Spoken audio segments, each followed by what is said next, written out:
गुरुग्राम में एक तरफा प्यार में एक युवक ने गुरुग्राम में एक निजी कंपनी को बॉम्ब से उड़ाने की धमकी दे दी। फिलहाल इस युवक को गुरुग्राम पुलिस ने गिरफ्तार कर लिया है और इस पर ज्यादा बातचीत के लिए मेरे साथ मौजूद है एसीपी टेलिया विकास कौशिक।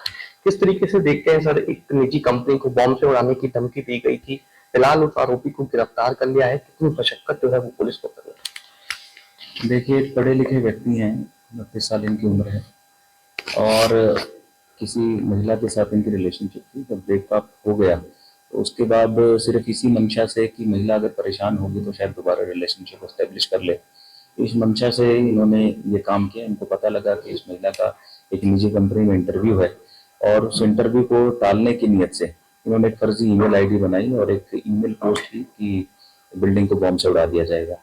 अब शिकायत जैसे ही हम लोगों को प्राप्त हुई तो हम लोगों ने पूरी बिल्डिंग को सैनिटाइज किया और उसके बाद शिकायत प्राप्त करके एक इस पर एफआईआर रजिस्टर की गई और एफआईआर रजिस्टर करने के बाद इन्वेस्टिगेशन करते हुए हम अक्यूज तक पहुंचे, उसे गिरफ्तार किया। कौन है सर आरोपी, क्या करता है, क्या उसका बैकग्राउंड है?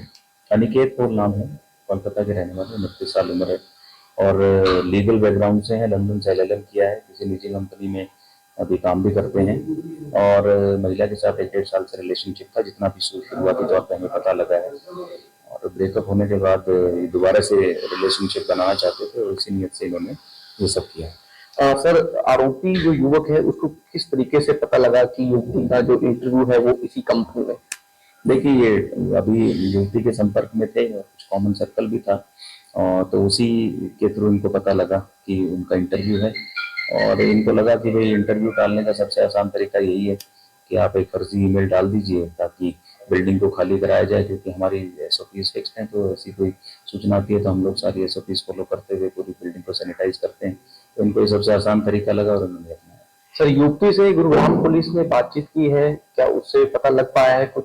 देखिए, अभी हमने उनसे बातचीत नहीं की है, ना ही हमें किसी ने संपर्क किया है, लेकिन हम लोग जरूर उनसे बात करेंगे ताकि जो एक्यूज्ड है इसके एंटीसीडेंट्स के बारे में, इसके बिहेवियर के बारे में, के बारे में, सब चीज़ों के बारे में हमें पता लग सके। सर, गुरुग्राम पुलिस की जांच की अगर बात करें, जिस तरीके से लंदन से ये युवक जो है वो पड़ा है, तो शुरुआती जांच में कोई नए खुलासे जो है वो हुए हैं? आखिरकार ऐसा इसमें क्यों किया, ये यही मंशा थी? ऐसा अभी कुछ सामने नहीं आया है कि किसी और इंसिडेंट में इसकी इन्वॉल्वमेंट रही हो पहले, लेकिन हम लोग उस चीज़ पर अभी काम कर रहे हैं तो उसको कंक्लूड नहीं किया जा सकता। कोशिश हम कर रहे हैं कि सारी जानकारी जब तक ना आए तो हम उसको कंक्लूड ना करें। लेकिन जो इसने किया है, ये सिर्फ इस पर्टिकुलर इंसिडेंट में इसकी मंशा सिर्फ यही थी कि इंटरव्यू को टाला जा सके और उसे टालने के लिए जो सबसे आसान तरीका इसको लगा कि एक फर्जी ईमेल आईडी बनाई जाए और उसे। क्या सर पहले भी कोई क्रिमिनल बैकग्राउंड जो है वो आरोपी का है, इसको भी लेकर जांच चल रही है? बिल्कुल चल रही है। अभी हमने जितना चेक किया अभी तक कोई क्रिमिनल इसका रिकॉर्ड हमें प्राप्त नहीं हुआ है, लेकिन फिर भी हम लोग हर एक एंगल से इसकी जांच कर रहे हैं और जो भी इसके एंटीसीडेंट्स है, पुराना इसका रिकॉर्ड है, उसको चेक किया जा रहा है। अभी तक जैसे पता लगेगा। बहुत बहुत धन्यवाद सर बातचीत करने के लिए। ये थे मेरे साथ एसीपी डीएलएफ विकास कौशिक, जिनका साफ तौर पे ये कहना है कि फिलहाल जो जांच वो की जा रही है और गुरुग्राम पुलिस आरोपी से लगातार पूछताछ जो है वो कर रही है। क्या आखिरकार कोई और मंशा जो है वो इसकी रही हो, या फिर सिर्फ एक युवती जिसका एक इंटरव्यू था एक निजी कंपनी में, उसको रुकवाने के लिए इसने ये सब किया?